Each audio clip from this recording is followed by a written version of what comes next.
माझं नाव संतोष रंगनाथराव दाभाडे. कोण उभा आहे निवडणुकीमध्ये? माझी पत्नी सविता संतोष दाभाडे. कोणत्या पक्षाकडून उभा आहात? निशाणी काय आहे?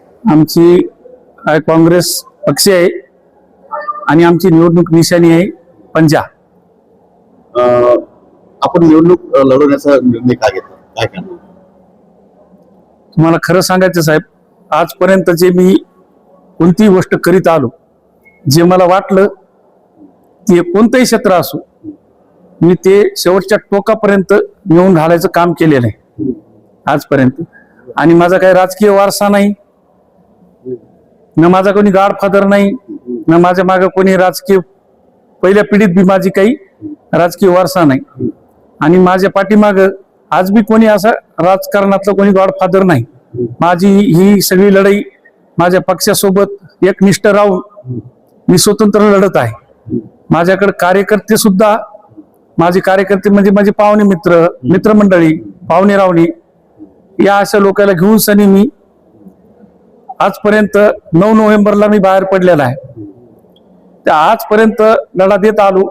आणि माझा उभं राहण्याचा, जिल्हा परिषदला जे उभं राहण्याचा एकनिष्ठ मी ठरवलं, समजा की उभं राहायचंय, तर विकासातून काहीतरी वेगळं करून दाखवण्यासाठी उभं राहिलो. तुम्हाला काय वाटतं की निवडणूक म्हणजे राजकारणात आल्याच्या नंतरच विकास करता येईल असं? विकास काम करायचे असेल तर पहिला मुद्दा मनाची तयारी पाहिजे. मग ते राजकारणातून असो की आपण आपल्या स्वतंत्र समाजकारणातून असो, पण आपली इच्छा पाहिजे. पहिले मुद्दा काय, आपल्या मनातून पाहिजे. आणि राजकारणामध्ये तसं घडत नाही. राजकारण म्हणजे आता काय झालं, धंदा झालाय, पैसे कमवण्याचं साधन झाले. पण आमच्या डोक्यामध्ये जिल्हा परिषदला इकडे एवढे पैसे खर्च करून व्यवसायाच्या मार्फत काहीतरी वेगळे 2 पैसे कमवायचे आणि जिल्हा परिषद मध्ये जाऊन सरी खुर्चीवर बसायचं, किंवा आमच्या माग खूप धनदांडगा आमचा जो बजेट आहे आणि त्याला काहीतरी संरक्षण म्हणून राजकारणात यायचं, असं काही नाही. मी सर्वसामान्यातला माणूस आहे आणि मी शेतीची इतका निगडीत आहे. आणि माझा व्यवसाय भुसार मालाचं माझं मोंड्यात दुकान आहे. मी रोज शेतकऱ्यासंग 100 शेतकऱ्याला रोज माझ्या संग संवाद होतो, तर मी रोज पाहत राहतो. भारतात काय चाललंय हे मला कळतंय, पण मी तिथपर्यंत पोहोचू शकत नाही. पण माझ्या सर्कल पुरतं तरी नक्कीच पोहोचू शकतो. कोणते महत्वाचे प्रश्न तुम्ही हातात घेतले त्या सर्कलमध्ये? मी आजपर्यंत लोक राजकारणामध्ये जे आलेत याच्या मागे बी राजकारण झालं. 10-5 कार्यकर्त्याला घेणे, विश्वासात घेणे आणि आपलं इलेक्शनचं काय जी प्रक्रिया असती ती पार पाडणं आणि प्रचार करणं. पण माझी उलटी दिशा सुरू झाली. मी आधी सुरुवातीला माझं तिकीटच फायनल नव्हतं. तिकीट द्यायला होकार दिल्याच्या नंतर दुसरा पक्ष म्हणला त्यांच्यापेक्षा आमचा पक्ष तुम्हाला सरस राहील, म्हणून आम्ही राष्ट्रवादीकडे वळलो. इटेकर साहेबांना आम्हाला कमीत कमी 25 दिवस मागं पुढे त्यांच्या फिरवलं आणि नंतर म्हणले की नाही बाबा, आमच्या पक्षानं दुसऱ्या व्यक्तीला तिकीट द्यायचं ठरवलं, तुम्हाला काय तिकीट भेटत नाही. मग आम्ही काँग्रेस पक्ष हा निवडला आणि आमची तिथून पक्षानं फक्त आम्हाला सांगितलं जर युती झाली तर तुम्हाला आमचं तिकीट नाही. तर मी ठाम सांगितलं पक्षाला, मला तिकीट नाही भेटलं तरी मी अपक्ष लढविणार. कोणतंच काही नसताना सुद्धा मी विकासाचे काम पहिले सुरुवातीला केले. पहिले गावात भेट दिली, बाबा मी तुमच्या पैसे नवीन आहे, राजकीय वारसा नाही. माझी ओळख जे बी 5 उमेदवार आहेत त्यांच्यापेक्षा आमच्या 16 गावामध्ये सर्रास मला प्रत्येक गावामध्ये 200, 300, 400, 500 लोकांपर्यंत मला ओळखतात. आणि त्या प्रत्येक गावामध्ये मिनिमम 200 लोकांची तरी मला नावं माहित आहेत. तर या अनुषंगाने मी पहिल्यांदा सुरुवातीला काय घेऊन जायचं, तर मी त्यांना गेल्यावर मी म्हणलो बा, विकासाची गंगा सुरू करायची मला माझ्या खिशातून पैशानं, माझ्या स्वतःच्या. तर तुमच्याकडे काही छोटं मोठं काम असेल आणि ते गरजू असेल आणि त्याचा तुम्हाला त्रास होत असेल तर ते मी निश्चितच 24 घंट्यात काम पार पाडायचे प्रयत्न करील. असं म्हणल्याच्या नंतर मी एका गावात गेल्यावर ते म्हणले आम्हाला स्मशानभूमीला जायला रस्ता आहे, पण ज्यावेळेस आम्ही घेऊन जातो तर स्मशानभूमीमध्ये अंत्यविधी, त्यावेळेस आम्हाला एकदा तिकडे जावं लागतंय, एकदा इकडे जावं लागतंय, नाल्याचा सामना करावा लागतंय, बेंदाळाचा सामना करावा लागतंय. एवढं काम करून देता का? मी म्हणलं लगेच तिथं माझे मित्रमंडळ होतं वाळूच्या धंद्यातले काय म्हणा मुरुमाच्या, त्यांना मी लगेच म्हणून आदेश दिला की बाबा हे असं काम आहे काय तर मुरुम आणि मशीन लावा, नगदी पैसे येतात आपले, उधारीचं काय नाही. आणि आपलं म्हणजे दिंगे दिलांगे करेंगे खाएंगे असं काही नाही, आश्वासन काहीच नाही. राम मंदिर वही बनाएंगे. माझ्या वडिलाचं पहिलं मतदान होतं तेव्हापासून म्हणले, अजून बी झालं नाही. पण आम्ही जे काही छोटी मोठी मदत दिली तर ती मी 48 घंटेच्या आत पूर्ण केली. असे माझे जवळपास 11 गावामध्ये प्रवास झाला. कोणी मुरुम सांगितला, कोणी स्वयंपाकघराचं पत्र सांगितले, कोणी स्वयंपाकघर सांगितलं, बुडातून स्वयंपाकघर बनवून दिलं, कोणी मला मंदिराला कलर द्या म्हणले, कलर दिला, कोणी म्हणले चांगली सुरुवात करायची तर चांगला महाराज आणा आणि एक मोठा कार्यक्रम ठेवा आपल्या इथं. तर आपल्या परभणी तालुक्यामध्ये सर्कलमध्ये आमच्या आजपर्यंत पहिली वेळ असा कार्यक्रम झाला की त्या कार्यक्रमाला जवळपास 7 ते 8 हजार लोकांची उपस्थिती होती आणि 8,000 लोकांची व्यवस्था आम्ही एकदम व्यवस्थितरित्या लगेच जसं आपला पाहुणा जावया आला या पद्धतीने केली. इथं वारकरी संप्रदायात मी महाराज बी आणले होते, माऊली महाराज पठाडे, महाराष्ट्रातले प्रसिद्ध गायक आणले होते, मर्दंगाचार्य महाराष्ट्रातले प्रसिद्ध असे आणले होते.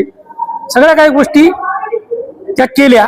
आणि तिथं जे वारकरी येतात भजन कीर्तनाला त्यांना सुद्धा मला जे काही घडतंय अशी दक्षिणा देऊन, शाल श्रीफळ देऊन मी त्यांना सत्कार करून 2 घास खाऊन त्यांना वाट लावलेलं आहे. अशी माझी सुरुवात झालेली.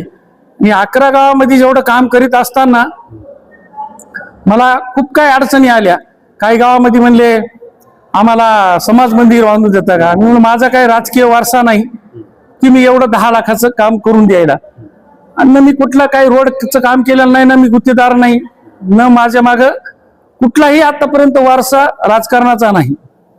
मला काही झापतंय असं काम सांगा की ते मी काय, आणि जेवढे शब्द दिले मी ते 20 दिवसात आज माझं एकही पेंटिंग काम नाही, सगळं तुम्ही क्लिअर केलं. सर्व समाजात सर्व जाती धर्मातील नागरिकांना तुम्ही कसं एकत्रित आणलंय, कसं जमलं तुम्हाला? बा सगळ्यात महत्वाचा घटक तुम्ही म्हणाले ते सर्व समाजाला कसं आणलं. माझं मूळ पहिलं गाव आहे आडगाव बाजार, पण माझ्या वडिलापासून आम्ही रहिवासी 72ला झालेले सावंगीला. त्या गावात माझं वडिलाची सासरवाडी, माझं मामाचं गाव, परत मी सासरवाडी माझी मामाचीच मुलगी केली असल्यामुळे ते माझं गाव झालं. मी पहिले सुरुवात आमच्या गावातल्या लोकांना विश्वासात घेतलं, मग सगळ्या धर्माच्या लोकांना किंवा आपल्याला अशी अशी निवडणूक लढवायची आणि तुम्ही माझ्या सोबत आहात का? तुम्ही एक निष्ठेनं असताल तर मला सांगा, आणि काय असताल तुमच्या मनात कटुता तर ते मला आताच उभं राहून सांगा. तर अशी काही कटुता नाहीच की काय आम्ही तशा भावनेतून आतापर्यंत कोणासंग तुझ्या भावानं वागलोच नाहीत. आणि राजकीय वारसा नाही, राजकीय वारसा असला की काहीतरी कटुता येतात. सर्कलमध्ये बऱ्याच दवाखान्याच्या अडचणी, महिला सक्षमीकरणाचा सर्कलमध्ये काही गावाला कनेक्टिव्हिटी बरोबर नाही, रस्त्यांचा फार मोठा प्रश्न अडचणी, जिल्हा परिषदेच्या माध्यमातून निधी खेचून आणतात, कशा पद्धतीने त्या संदर्भात सांगायचं म्हणजे आमच्या इथं गव्हर्नमेंटनं सर्कलला पूर्ण 1 टाइम जर 500 पेशंट आले तर एवढं ऍडजस्टमेंटसाठी हॉस्पिटल बांधलंय, पण खाली बांधलंय तेव्हापासून त्याला ताल आहे तर अजून काही बी तालाच. म्हणजे कोणती जी गोष्ट कळली ना ती नुसतं बिल्डिंग बांधल्यानं नाही होत. हा, तर ती अंमलात यायला पाहिजे, त्याचा उपभोग जनतेला सर्वसामान्याला भेटायला पाहिजे. तसं होताना दिसत नाही. आणि आपल्याला कोणावर टीका करायची नाही, आपण एवढे मोठे नाही तर कोणावर टीका करणे एवढे. पण माझा एकच अजेंडा आहे की बाबा विकास कामातून काहीतरी पुढे जायचे. सेवा झाली पाहिजे. हा, मला संधी दिली जनतेनं तर मी निश्चितच नाही का पुढच्या 5 वर्षामध्ये जे काय मला दिसायले आणि मी ज्या फिरायलो माझ्या या प्रचार दौऱ्यामध्ये काय अडचणी आल्यात ती कुठलीही उणी मी शिल्लक ठेवणार नाही. शेवटच्या टोकापर्यंत सत्तेमध्ये असलेल्या पक्षाचं तुम्हाला आव्हान नाही. ठाकरे सरकारमध्ये सत्तेमध्ये असलेले भाऊ बी आहे, राष्ट्रवादी उभी आहे, सेना उभी आहे. तुमचं कोण वाटतं तुम्हाला, कोण तुमचा कॉम्पिटिटर असतात प्रतिस्पर्धी? नाही, माझा राजकीय वारसा नसल्यामुळं माझ्याकडे काय ते गणित नाही, माझ्याकडे कार्यकर्ते बी तेवढे नाहीत, पण ज्याची त्याला पाठ दिसत नसती. पण लोक म्हणालेत, पाहुणेरावणे म्हणालेत, मित्रमंडळ म्हणाले, किंवा दुसऱ्या पक्षाचे काही कार्यकर्ते म्हणजे ते पाहुणेरावणेत माझे मित्रमंडळ आहेत, ते म्हणले तुमची खूप जमेची बाजू आहे. कोणी म्हणाले वा तुमची आनंदराव संघ टक्कर आहे, तर कोणी म्हणतंय की बाबा तुमची दिनेशराव संघ टक्कर आहे. पण कोणासंग काय टक्कर आहे हे मला माहित नाही आणि मला त्याच्याशी काय घेणं देणं नाही. मला फक्त एवढंच घेणं देणं आहे की जनतेला माझं आव्हान आहे, एक सर्वसामान्य माणूस निवडून यावं जर नाही दिला तर भविष्यात इथून पुढे सर्वसामान्य माणूस निवडणूक सुद्धा लढवणार नाही. शेतकऱ्यांना तुमचं काम जास्त शेतकऱ्यांसाठी आहे. तुम्हाला तुमचं आडचं दुकान आहे, प्रत्येक दिवशी किमान 100 शेतकऱ्यांना मी भेटतो. शेतकरी आणि मतदार मायबाप जनतेला काय आव्हान करणार?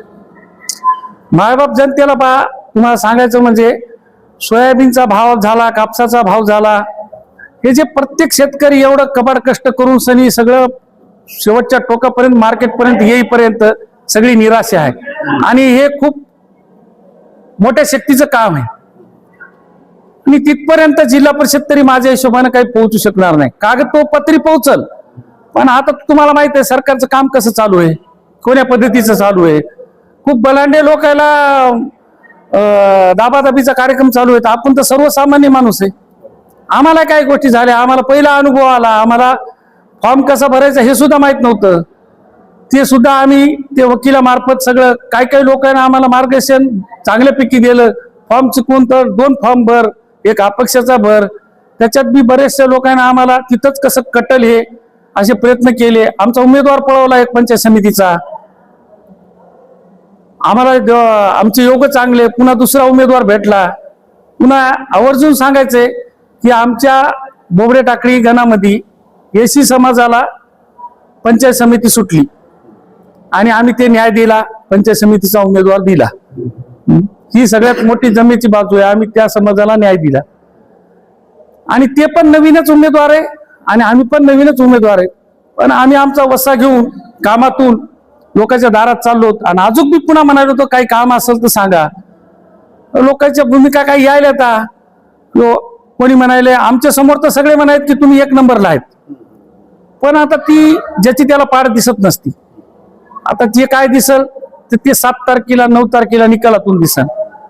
पण लोकांच्या जनतेला आव्हान करायचं, तुमची दिशाने सांगा आणि तुमचं नाव किती नंबरला, किती नंबरचं बटन नाव आहे. मी जनतेला आव्हान करू इच्छितो, माझ्या उमेदवाराचं नाव आहे सविता संतोषराव दाभाडे. माझी निवडणूक निशाणी आहे पंजा.